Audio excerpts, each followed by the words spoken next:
안녕하세요. 오늘은 세계 첫 6G 위성 쏘아올린 중국, 미국 6G만큼은 양보 안 한다라는 소식을 전해드리겠습니다. 5G 시대가 열린 지 1년 남짓하지만 벌써 6G 시장 선점을 위한 미국과 중국 간 기술 전쟁이 시작됐습니다. 미의회가 먼저 선정포고를 했습니다. 미의회는 지난 3일 공개한 국방수권법안 2021에 위험한 5G 또는 6G를 쓰는 국가에 미국 병력 주둔 재검토 조항을 넣은 것입니다.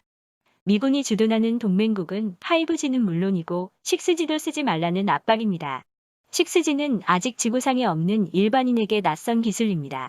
내년에야 한국, 유럽, 일본, 중국 등 주요 기업들이 국제표준기구에 모여 정의와 주요 기술을 정하는 회의를 시작하는 정도입니다. 10년 뒤에나 상용화가 예상되는데도 미 의회가 6G를 국방 관련 법률에 집어넣은 것입니다.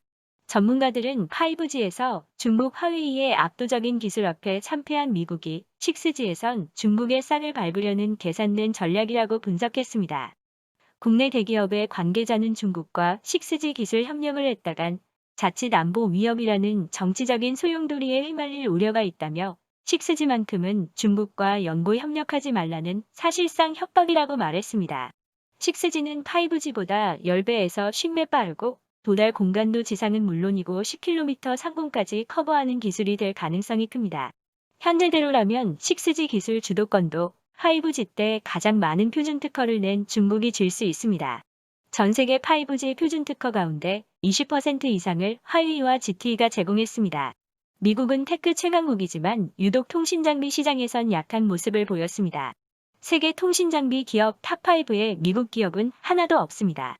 미국은 지난 10월 마이크로소프트와 페이스북, 버라이즌, 퀄컴 등 쟁쟁한 테크 기업이 참여한 넥스트지 얼라이언스를 출범시키며 앞으로 10년간 6G의 미국 리더십을 확립하겠다고 했습니다. 핵심인 통신장비 회사는 미국 기업이 아닌 삼성전자와 스웨덴 에릭슨이 들어갔습니다. 미국 혼자 힘으로는 6G에서도 중국의 독주를 막기 어렵습니다. 윌리엄 바 미 법무부 장관은 지난 2월 한 컨퍼런스에서 미국과 동맹국이 유럽 통신 장비 기업 노키아나 에릭슨 등의 지배적인 지분을 확보해야 한다는 주장까지 했습니다. 미국이 먼저 6G 기술 전쟁에 불을 댕긴 듯 보이지만 사실 중국은 이미 지난달 7일 산시성 타이완 인공위성 발사센터에서 세계 최초로 6G 인공위성을 쏘아 올렸습니다. 이 위성은 우주 공간에서 6G의 주파수로 유력한 테라헤르츠 대역 실험을 진행합니다. 2, 3년 전부터 선행 기술을 개발해 일부 성과를 내기 시작한 것입니다. 미국 제재로 휘청거리는 통신 장비 강자 화웨이를 대체할 샤오미 오포 등 화웨이 이중대도 6G 기술 개발에 나섰습니다. 중국 샤오미의 레이진 창업자는 5월 6G 연구를 시작했다고 선언했고 오포는 3년간 500억 위안 약 8조 원을 연구 개발비로 쓰겠다고 발표했습니다. 화웨이도 캐나다에 6G 연구소를 설립했습니다.